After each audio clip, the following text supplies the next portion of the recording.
Somewhere inside this building, Treasury Secretary Timothy Geithner has sorted through how, whether, and which financial institutions should get federal help. $250 billion was set aside to stabilize big banks in big trouble. That's in addition to the $350 billion already spent by the Bush administration. There is an additional $25 billion for Citigroup and $20 billion for Bank of America.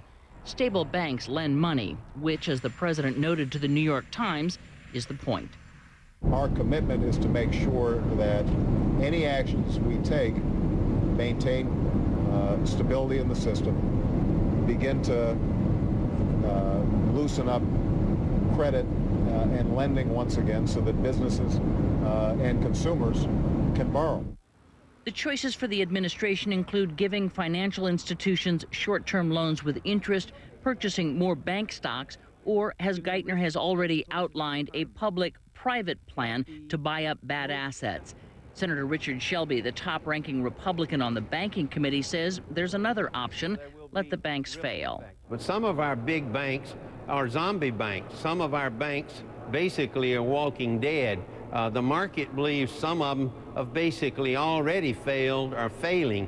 If we prop them up, the question is, how long will this last and how much money to the taxpayers? Ditto John McCain on Fox News, who thinks the same should go for the auto industry and says the Obama administration is not stepping up to the plate. I don't think they've made the hard decision, and that is to let these banks fail, to let General Motors go into bankruptcy and reemerge and reorganize with new contracts with labor and others. Administration officials push back against the notion that bank bailouts will be a bottomless pit, and the president told the Times an awful lot of banks are in decent shape, but he made it clear failed banks are unacceptable. No. What we'll have to do is we'll probably have to take more significant action to deal with those institutions.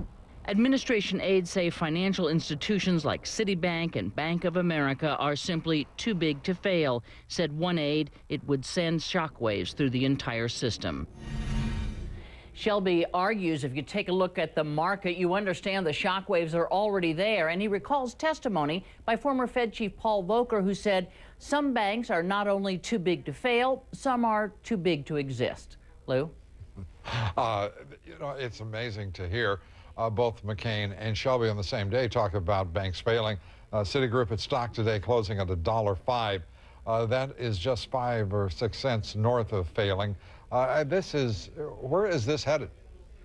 Well, we'll see. At the moment, there's nothing that any lawmaker can do about how they spend the rest of the TARP money, the other $350 billion, which has really pretty much already been allocated. It does spell some trouble unless there is significant improvement in the economy. It does spell some trouble if the administration has to go back and ask for more money. Now, they've already put a place marker in the current budget just in case they needed to go back for some more bank industry bailout. But it's going to get tougher and tougher as we go along if there are not some successes along the way. When we have placemakers in legislation rather than policy, we've got already a worsening problem. Thank you very much, Candy. Candy Crowley.